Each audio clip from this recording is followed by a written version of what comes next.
All right, Ian, I'm going to try and explain methods to you here. So methods are a little different. So I start my class. I'm going to write my method. I'll explain that in a second. But down below, here's your main program. So I initialize my scanner. I print out, enter a length. I'm going to store whatever they type in rect length, which is a double. I'm going to ask them to enter a width. Okay, whatever they type in, I'm going to store in rect width. Now this here is how you call a method, whatever the method name is and what it needs for parameters. So we're going to pass my area, whatever they type for the length and the width in. Now I did another one here just for demonstration. I'll explain that in a second.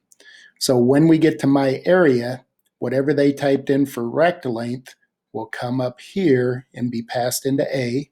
Whatever they typed in for rect width will get passed into B.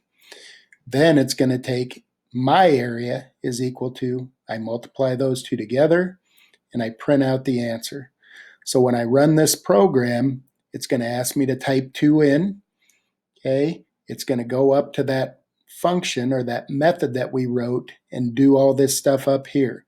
But it's going to take rect length and put it into A, rect width into B.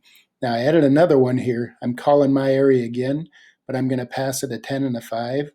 So the second time, it'll put a 10 into the A and a 5 in for the B, and then it's going to print out 50.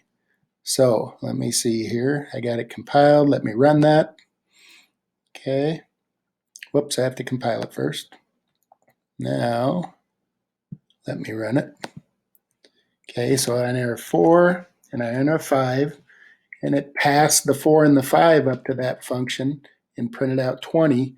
But then it ran the function again with a 10 and a 5, and it printed out 50. So what's nice about methods, if you want it to do something over and over, you don't have to rewrite the code. You just pass it the values that you want it to do.